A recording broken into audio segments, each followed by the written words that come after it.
বালাগাল উলা বিকামালিহি কাশাফাদ দুজা বিজামালিহি হাসুনাত জামিউ খিসালিহি সাল্লু আলাইহি ওয়ালিহি। আরবের শহরে মক্কা নগরে যেথায় মা আমেনার ঘর, আল্লাহর রহমত বরকত হয়ে জোরসে বারংবার। বালাগাল উলা বিকামালিহি কাশাফাদ দুজা বিজামালিহি হাসুনাত জামিউ খিসালিহি সাল্লু আলাইহি ওয়ালিহি। প্রিয় ভাই বোনেরা, বলতেছিলাম আল্লাহর রসুলের শানে যারা বেয়াদবি করে মনে করবেন তার জন্মের মধ্যে প্রবলেম আছে, দোষ আছে। আল্লাহ কোরআন শরীফে সূরা কলমের মধ্যে আল্লাহ এই কথাগুলি বলছেন, এটা আমার কথা নয়। ওয়ালিদ বিন মুগিরা আল্লাহ রসুল সাল্লাল্লাহু আলাইহি সাল্লামকে পাগল বলে গালি দিয়েছিলেন। তা আল্লাহ রাব্বুল আলামিন নবীজির মন বেজার হইলে আল্লাহ সহ্য করতে পারেন না। আল্লাহ বলেন, হাবিব আপনার মন বেজার হয়েছে, আপনি দুঃখ পেয়েছেন, আমি আল্লাহ সহ্য করতে পারি না। হাবিব আমি তাকে সাইজ করতেছি, তার বিরুদ্ধে আমি আয়াত নাজিল করব। শুধু আপনি নয়, আমিও তার গালি দিচ্ছি, আপনিও দিবেন, আপনার উম্মতেরা কিয়ামত পর্যন্ত তারা দিতে থাকবে। একটা অক্ষরে 10টা নেকি হবে, রমজান মাসে একটা অক্ষরে 70টা নেকি হবে। ওয়ালিদ বিন মুগিরারে গালি দিলেও নেকি, আবু লাহাবরে গালি দিলেও নেকি, একটা অক্ষরে 10টা নেকি। সূরা লাহাব পড়তেই হয় আমরা। আল্লাহ রাব্বুল আলামিন বলে দিলেন, নুনুল কলমি ওয়া মা ইয়াসতুরুন। নুন কলম ও তাদের লিখার শপথ। আল্লাহ এখানে আল্লাহ এই সূরা মক্কি সূরা মক্কি 29 পারায় এই সূরা কলমে আল্লাহ বলতেছেন, আল্লাহ জবাব দিচ্ছেন, মা আনতা বিনিআমাতি রাব্বিকা বিমাজনুন। হাবিব আল্লাহর অনুগ্রহে, আল্লাহর দয়ায় আপনি পাগল নন, উম্মাদ নন, পাগল নন আপনি। এই ওয়ালিদ বিন মুগিরা আপনাকে পাগল বলেছে, আপনি পাগল নন। আল্লাহ রাব্বুল আলামিন বলতেছেন, ওয়া ইন্না লাকা লাআজরান গায়রা মামনুন। নিশ্চয় তোমার জন্য রয়েছে অপরন্ত পুরস্কার। হাবিব পুরস্কার অপরন্ত। নবীর আল্লাহ সান্ত্বনা দিচ্ছেন, কারণ ওয়ালিদ বিন মুগিরা নবীর শানে এমন একটা শব্দ ব্যবহার করেছে, নবীর মন বেজার হয়ে গেছে। আল্লাহু আকবার। ভাই বোনেরা, আল্লাহ রাব্বুল আলামিন বলেন, ওয়া ইন্নাকা লাআলা খুলুকিন আযীম। হাবিব নিশ্চয়ই তুমি মহান চরিত্রের উপর রয়েছো, তুমি মহান চরিত্রের উপর রয়েছো। আল্লাহ বলতেছেন, ফাসাতুবসিরু ওয়া ইউবসিরুন। অবিলম্বে আপনিও দেখে নিবেন এবং তারাও দেখে নিবে। বিআইকুমুল মাফতুন। তোমাদের মধ্যে কে বিকারগ্রস্ত, কেডা পাগল, কে মস্তিষ্ক বিকৃত, সবাই দেখবে। আমিও দেখব, হে রাসূল আপনিও দেখবেন, সবাই দেখবে। আল্লাহ রাব্বুল আলামিন, ইন্না রাব্বাকা হুয়া আ'লামু বিমান দাল্লা আন সাবিলিহি ওয়া হুয়া আ'লামু বিল মুহতাদিন। তোমার প্রতিপালক ভালোভাবে জানেন যে কে তার পথ থেকে বিচ্যুত হয়েছে, এবং তিনি তাদের সম্মুখে ও ভালোভাবে জানেন, তাদের সম্মুখ জানেন, তাদের সব কিছু জানেন, যারা সত্যবতী রয়েছেন। সুবহানাল্লাহ, সুবহানাল্লাহ। আল্লাহ এবার এই ওয়ালিদ বিন মুগিরারে আল্লাহ এই 10টা সমালোচনা, নবীজিরে পাগল বলে গালি দেওয়ার পরে 10টা গালি দিলেন। আল্লাহ রাব্বুল আলামিন বলেন, ফালা তুতিল মুকাজ্জিবিন। অতএব তুমি মিথ্যা প্রতিপন্নকারীদের অনুসরণ করো না। মিথ্যা প্রতিপন্নকারী ওয়াদ্দু লাউ তুদহিনু ফায়ুদহিনুন, তারা চাই যে যদি তুমি নমনীয় হতে তাহলে তারাও নমনীয় হবে। ওয়ালা তুতি কুল্লা হাল্লাফিম মাহিন, হ্যাঁ, এবং অনুসরণ করো না তার যে কথায় কথায় শপথ করে অতি নগণ্য লাঞ্ছিত, হাম্মাজিম মাশাইম বিনামিম, হ্যাঁ, দোষারোপকারী, দোষ খুঁজে বেড়ায়, যে একের কথা অপরের কাছে লাগিয়ে দেয়। মান্নাইল লিল খায়রি মুতাদিন আসিম, যে কল্যাণের কাজে শক্ত বাধা দেয়, যে সীমা লঙ্ঘনকারী পাপিষ্ঠ।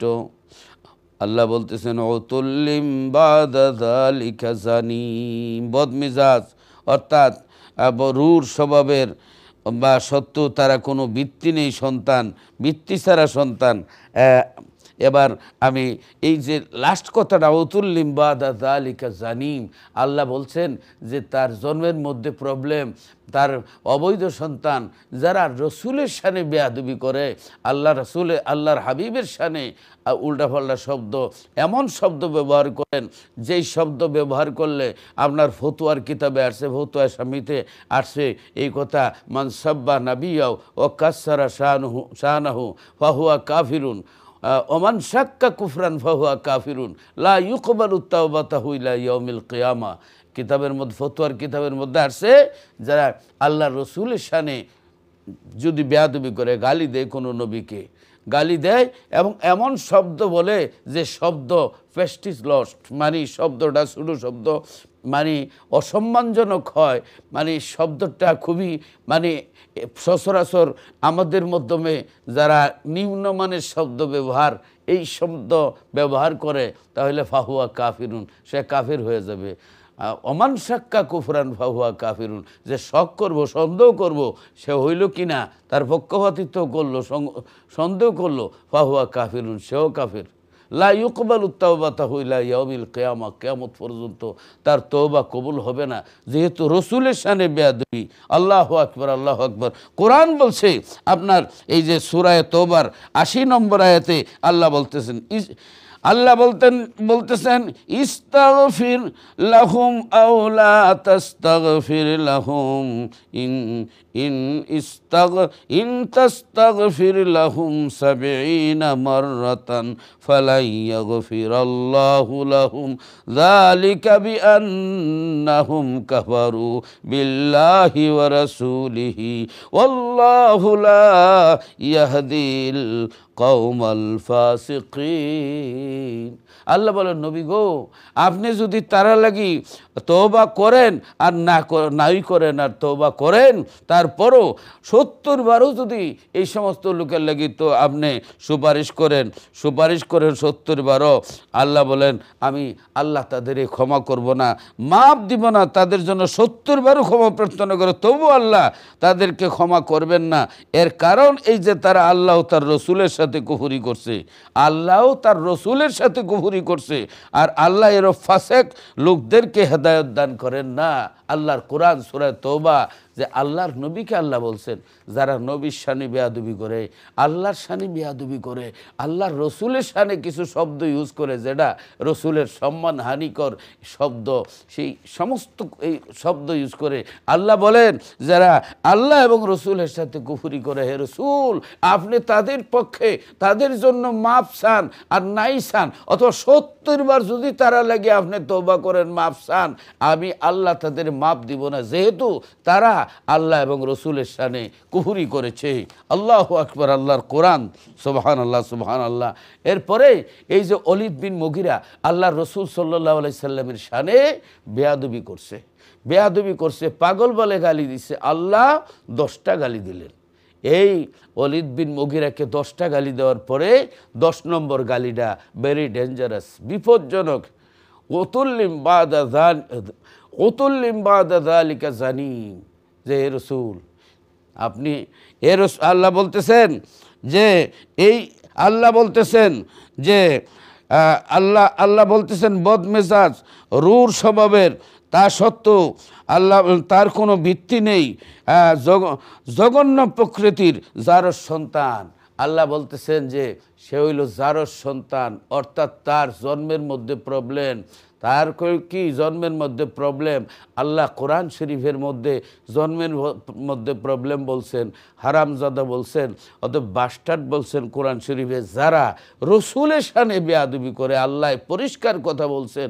ভাই বোনেরা, ডোন্ট মাইন্ড, আল্লাহ কালামের মধ্যে আল্লাহ এই কথা বলেছেন, যারা রসুলের শানে বেয়াদবি করে তাদেরকে আল্লাহ জন্মের মধ্যে দোষ আছে এই কথাটুকুন বলেছেন। সে হোক যত বড় আলিম হোক, যত বড় আপনার ফিরিস্তাদের আন্তর্জাতিক বক্তা হোক, যাই হোক, আপনার ফিরিস্তাদের আন্তর্জাতিক মহাবৈজ্ঞানিক, এই যে আপনার ফিরিস্তাদের উস্তাদ মুআল্লিমুল মালাইকা, ফিরিস্তারা যার লাগি পাগল ছিল, ৭০,০০০ বছর আল্লাহ ফরাইছেন, ৭০,০০০ বছর ফিরিস্তারারে ফরাইছেন। আল্লাহর ছাত্র ফিরিস্তাদের উস্তাদ মুআল্লিমুল মালাইকা ৯ লক্ষ বছর আল্লাহর ইবাদত করেছে। কোটি কোটি ফিরিস্তা যার জন্য পাগল ছিল, যার কথা শুনতো, যার কোটি কোটি ফিরিস্তার উস্তাদ, সে আল্লাহর সেজদা দিতে রাজি। নবীর শানে বেয়াদবি করেছিল। নবীর শানে বেয়াদবি করার কারণে আল্লাহ কোন ওকানা মিনাল কাফিরিন, আল্লাহর দরবার থেকে আল্লাহ অভিশপ্ত লায়নতের তাক দিয়া, লায়নতের তক ফরায়াদ আল্লাহ পাঠাই দিছেন। আল্লাহ দেখাইলেন যত বড় ফিরিস্তাদের আন্তর্জাতিক বক্তা হোক না কেন, রসুলের শানে বেয়াদবি করলে আল্লাহর দরবার থেকে বের করে দিছেন। আল্লাহ দলিল খাড়া করছেন যে এই ইবলিসের মতো যারা আল্লাহকে মানবে, নবীর শানে বেয়াদবি করবে, তারাও লাল কুকুর শ্রীগালের শাসত্ব ভাই, অর্থাৎ ইবলিসপন্থী হয়ে যাবে। অতএব আমরা খেয়াল রাখতে হবে যাতে রসুলের শানে কোনো বেয়াদবি না হয়। রসুলের শানে যদি বেয়াদবি হয় তাহলে বাবা হইল আপনি খাতির করবেন না, বাপ হইল তাকে কি করতে হবে? পরিত্যাগ করতে হবে। এটা আল্লাহর কোরআনের মধ্যে রয়েছে। ভাই বোনেরা, এই ওয়ালিদ বিন মুগিরারে 10টা গালি দিলেন। 10 নম্বর গালি হলো আল্লাহ বলে দিলেন উতুল্লিম বাদা যালিকা জানিম। আল্লাহ বলে দিলেন সে হইল অবৈধ সন্তান, জারজ সন্তান। এবার ওই লোকটি বলতেছে, ওয়ালিদ বিন মুগিরা, আমার কাছে তো 10টা দোষ মুহাম্মদ সাল্লাল্লাহু আলাইহি ওয়াসাল্লামের আল্লাহ বলেছেন, কিন্তু 9টা দোষী প্রমাণিত, 9টা দোষ আমি দোষী স্বীকার করি। ওয়ালিদ বিন মুগিরা বলতেছে আমি 9টা দোষী আমি স্বীকার করি, কিন্তু 10 নম্বরটা এটা আমার যে জন্মের ঠিক না, এটা তো আমার মা ছাড়া কেউ জানে না। ওয়ালিদ বিন মুগিরা দৌড়ে গেলেন মায়ের কাছে, তরবারি নিয়ে মায়ের সামনে দাঁড়াইলেন। মা, সত্য কথা বলো, মুহাম্মদ সাল্লাল্লাহু আলাইহি সাল্লামের আল্লাহ বলেছেন আমার নাকি জন্মের মধ্যে দোষ, আমি নাকি জারজ সন্তান, আমি নাকি আমার বাবার সন্তান না, আমি নাকি অবৈধ সন্তান। মা 10টা গালি দিয়েছে মুহাম্মদ সাল্লাল্লাহু আলাইহি সাল্লামের আল্লাহ। 9টা গালি, 9টা কথাই, 9টা গালি, 9টা সমালোচনাই ঠিক আছে। 10 নম্বর কথাটা, হে মা, মুহাম্মদ সাল্লাল্লাহু আলাইহি সাল্লামের আল্লাহ বলেছেন আমার নাকি জন্মের মধ্যে দোষ, আমার নাকি বাবার ঠিক নাই, আমি নাকি অবৈধ সন্তান। মা, সত্য কথা বলো, না হইলে 2 টুকরা করে ফেলবো। মা আকাশের দিকে তাকায়া তাকায়া চোখের পানি ছাড়ছেন, ছেলের দিকে তাকায়া তাকায়া কান্দেন আর বলেন, বাবা শোনো, তোমার যে বাবা আছে, তোমার বাবা হইল নামরদ ধ্বজভঙ্গ, তার কোনো ছেলে সন্তান হবে না। এবার বিশাল সম্পদের মালিক, এই সম্পদ কিভাবে আটকানো যায়? বাড়ির কাজের মানুষের সঙ্গে আমি কুকর্ম করেছিলাম, অবৈধ সম্পর্ক করেছিলাম, আর অবৈধ মিলনের মাধ্যমে তোমার জন্ম হয়েছে। বাবা, মুহাম্মদ সাল্লাল্লাহু আলাইহি সাল্লামের আল্লাহ কখনো মিথ্যা বলেন না, মুহাম্মদ সাল্লাল্লাহু আলাইহি সাল্লামও মিথ্যা বলেন না। অবশ্যই তুমি জারজ সন্তান, তোমার বাবার পুরুষত্ব ছিল না, নামরদ ছিল। আমি বাড়ির কাজের মানুষের সাথে কুকর্ম করে তোমার জন্ম দিয়েছি, অবশ্যই তুমি অবৈধ সন্তান। অতএব যারা আল্লাহর রসুলের শানে বেয়াদবি করে, যত বড় হুজুর হোক, যত বড় আলিম হোক, যদি মনে করেন আস্থা দুনিয়া তার পাগল হয়ে যায়, আর যদি রসুলের সামনে বেয়াদবি করে মনে করবেন লোকটার জন্মের মধ্যে কিছু সমস্যা রয়েছে। অতএব ভাই বোনেরা, আমরা যদি কোনো রসুলের সামনে বেয়াদবি হওয়ার পরে আমরা যদি একটা লোকের সমর্থন করি, আমাদেরও ঈমান চলে যাবে। এটা ঈমানের বিষয়, এটা আর কোনো বিষয় না, ঈমানের বিষয়। আল্লাহ রাব্বুল আলামিন সূরা হুজরাতের মধ্যে আল্লাহ বলতেছেন, সূরা হুজরাতের 2 নম্বর আয়াতে আল্লাহ বলতেছেন, 26 পারা সূরা হুজরাত, আল্লাহ রাব্বুল আলামিন বলতেছেন, ইয়া আইয়ুহাল্লাযীনা আমানু লা তারফাউ আসওয়াতাকুম ফাওকা সাওতিন নবী ওয়া লা তাজহারু লাহু বিল কওলি কাজহারি বা'দিকুম লিবা'দিন আন তাহবাতা আমালুকুম ওয়া আনতুম লা তাশউরুন। আল্লাহু আকবার। সূরায়ে আপনার হুজরাতের মধ্যে 26 পারায় আল্লাহ বলতেছেন, কারণ হযরতে কায়েস বিন শাম্মাস তিনি কানে কম শুনতেন। কানে কম শুনলে অনেক মানুষ জোরে জোরে কথা বলে।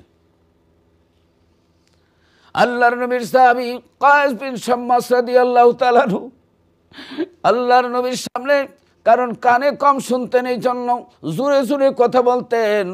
আল্লাহর পছন্দ হলো না, আয়াত নাজিল করে দিলেন, লা তারফাউ আসওয়াতাকুম ফাওকা সাওতিন নবী। সাহাবীরা, ঈমানদারেরা, তোমরা কোনোদিন নবীর আওয়াজের উপরে দিয়ে আওয়াজ করিও না, নবীর কথার উপরে তোমরা কথা বলিও না, আওয়াজ বুলন্দ করিও না নবীর আওয়াজের উপরে। আল্লাহু আকবার। এবার এই আয়াত যখন নাজিল হলো, কায়েস বিন শাম্মাস রাদিয়াল্লাহু তাআলা আনহু ঘরের ভিতরে দরজা লাগায়া লাগায়া কান্দে, আল্লাহ, আমি তো অপরাধী হয়ে গেছি, আমি তো পথভ্রষ্ট হয়ে গেছি। কানতে কানতে হয়রান, হয়রান কানতে কানতে হয়রান। আল্লাহর নবী বললেন, আমার কায়েস বিন শাম্মাস কোথায়? বললেন, ইয়া রাসূলুল্লাহ, এই আয়াত নাজিল হওয়ার পরে কায়েস বিন শাম্মাস কানতে কানতে বেহুশ হয়ে গেছেন, কানতে কানতে অবস্থা খুবই খারাপ হয়ে গেছে। আল্লাহর নবী ডাকলেন, ও কায়েস বিন শাম্মাস, আল্লাহ তোমাকে মাফ করে দিয়েছেন, ক্ষমা করে দিয়েছেন। ও কায়েস বিন শাম্মাস, আসো আমার দরবারে। ভাই বোনেরা, সাহাবায়ে কেরামে তো ভয় পাচ্ছেন আল্লাহর রসুলের শানে কথা বলতে, আল্লাহর রসুলের শানে আওয়াজ করতে। খুবই কথা আল্লাহর নবীর শানে বেয়াদবি হয় এমন কোনো কথা বলেন নাই। আজকে আমাদের এমন মডার্ন যুগ হয়েছে, আমরা এমন মডার্ন হয়েছি, এমন কতগুলি শব্দ ইউজ আমরা রসুলের শানে করার পরও আমাদের পিছনে হাজার হাজার লোক আমাদেরকে বাহবা দিচ্ছে। এটা ঠিক নয়। অতএব যারা আল্লাহর রসুলের শানে বেয়াদবি করে ঈমান চলে যায়। আর ঈমান যদি চলে যায়, ভাই বোনেরা, 1 যদি থাকে তাহলে 0 দিলে 10 হবে, আরেকটা দিলে আপনার 100 হবে, আরেকটা দিলে 1000 হবে, আরেকটা দিলে 10,000 হবে, আরেকটা দিলে 1 লক্ষ, এইভাবে 1 কোটি হবে। যখন 1 মুছে ফেলেন, নামে আছে কামে নাই, কিনতে গেলে দাম নাই, গোড়ার ডিম। অর্থাৎ ঈমান যদি না থাকে আমল বরবাদ হয়ে যায়। ঈমান না থাকলে আমল বরবাদ হয়ে যায়। আল্লাহ রাব্বুল আলামিন এই আয়াতের শেষ দিকে আল্লাহ বলেন যে, আল্লাহ বলেন, আনতাহবাতা আমালুকুম ওয়া আনতুম লা তাশউরুন। রাসূলের শানে যদি তোমরা বেয়াদবি করো আর একে অপরের যেভাবে শব্দ ইউজ করো, এইভাবে যদি তোমরা পরস্পর এইভাবে যদি কথা বলো আর আমার রসুলের আওয়াজের উপরে দিয়ে আওয়াজ করো, তাহলে আনতাহবাতা আমালুকুম, তোমাদের আমল বরবাদ হয়ে যাবে। ওয়ানতুম লা তাশউরুন, অথবা তোমরা তা বুঝতেও পারবে না, টেরও পাবে না, তোমাদের আমল বরবাদ হয়ে যাবে। অতএব আল্লাহর রসুলের শানে যদি বেয়াদবি করে, নামাজ, রোজা, হজ, যাকাত, টুফি, দাড়ি, ইয়াসকান, জুব্বা, ডিলা, কুলুব, সমস্ত কিছু ফালিশ হয়ে যাবে। আর ফিরিস্তারা লাগাইব খালি দুজুকের মালিশ। অতএব আমরা চিন্তা করতে হবে রসুলের শানে যেন বেয়াদবি হয় না। আর আমাদের বাবা হোক, ভাই হোক, আমাদের যেই হোক, রসুলের শানে বেয়াদবি করলে তারা আর মানা যাবে না। যদি মানেন, যদি সে কুফরি করে আর যদি তাকে আপনারা বাহাবা দেন, মানেন, তাহলে আপনার ঈমান গেছে। অতএব ঈমানের জন্য, রসুলের ভালোবাসার জন্য এই সমস্ত যারা বেয়াদবি করে রসুলের শানে শব্দ ইউজ করে, যে শব্দগুলা নিম্নমানের, আল্লাহর রসুলের শানের খেলাফ, তাহলে কুফরি শব্দ, এই শব্দ ইউজ করলেও কুফরি, যারা তাকে তারাও কুফরি করবে। অতএব ভাই বোনেরা, সাবধান থাকতে হবে। রসুলের শানে বেয়াদবি করে সারা জীবন আল্লাহর ইবাদত বন্দেগী করলেও কোনো ফায়দা হবে না। অতএব আমরা যেন রসুলের শানের দিকে খেয়াল রাখি, আমরা যেন রসুলকে মায়া করি। রসুলের জন্য আমরা রসুলের শানে বেয়াদবি যারা করবে তাদের মায়া করলে রসুলের মায়া পাবো না, ঈমান চলে যাবে। অতএব রসুলের জন্য বাবা হইল, বাপ হইল, ভাই হইল, রসুলের শানে বেয়াদবি করলে আর মানা যাবে না। আপনারা এই মাসলাটা মনে রাখবেন। আসুন আমরা একটু দোয়া করি। আল্লাহুম্মা আমিন। রব্বানা যালামনা আনফুসানা ওয়া ইল্লাম তাগফির লানা ওয়া তারহামনা লানাকুনান্না মিনাল খাসিরিন। রব্বুল আলামিন, আয় আল্লাহ, তোমার তৈরি পৃথিবীতে এসে এতই পাপ করেছি, অপরাধ করেছি, অন্যায় করেছি। পাপের দিকে তাকাইলে দুজক ছাড়া কোনো রাস্তা দেখি না, নেকির দিকে তাকাইলে তোমার জান্নাতের আশা করতে পারি না। মাবুদ, জানি না কোন সময় জানি আজরাইল পাঠায়া দাও, আর কোন সময় জানি মহা বিপদে পড়ে যায়। যেদিন আজরাইল পাঠাইবা, শুক্রবার দিন, রমজান মাসে, দিনের নবীর রওজা মুবারকের সামনে আল্লাহ আজরাইল পাঠায় দিও। আজরাইল যখন বুকে থাবা মারবি, কলিজায় আগুন লাগবে, জবান বন্ধ হয়ে যাবে, হাত পাও খিলে লাগবে, রগগুলি ঠাস ঠাস করে ছিঁড়ে যাবে। শয়তান পানি নিয়ে শরবত নিয়ে আসবে ঈমান নেওয়ার জন্য। ওই মুসিবতের গাড়ে ঈমানের নৌকা ডুবাইও না। আল্লাহ, দিনের নবীর এক পেয়ালা কাউসারের শরবত দিয়া আমাদের চোখের সামনে হাজির করিও। আল্লাহ, আমরা যেন নবীজিরে দেখে দেখে কলমা পরে পরে দুনিয়া থেকে বিদায় হইতে পারি। আল্লাহ রাব্বুল আলামিন, আল্লাহ, আমাদের যাদের মা নাই, বাবা নাই, আমার তো মাও নাই, বাবাও দুনিয়ায় নাই, আমার মতো যারা মা হারাইছেন, বাপ হারাইছেন, প্রত্যেকের আব্বা আম্মার কবর বেহেশতের বাগান বানায়া দাও। দাদা দাদি নানা নানিরে মাফ করে দাও। আল্লাহ, যারার মা বাবা জীবিত, হায়াতের মধ্যে বরকত দাও। আল্লাহ, আল্লাহ, ফিলিস্তিনের অসহায় মুসলমানদেরকে হেফাজত করো। তাম পৃথিবীতে আল্লাহ তুমি শান্তির বাতাস, আল্লাহ তুমি শান্তির বাতাস দাও, শান্তির রহমত দাও। আল্লাহ, আমাদেরকে তুমি কবুল করো, মঞ্জুর করো। তাকাব্বাল মিন্না ইন্নাকা আনতাস সামিউল আলিম। মউতের নিদানে নবীজির দেখায়ও দুই নয়নে, আর জারি করে দিও জবানে লা ইলাহা ইল্লাল্লাহু মুহাম্মাদুর রাসূলুল্লাহ সাল্লাল্লাহু আলাইহি ওয়াসাল্লাম।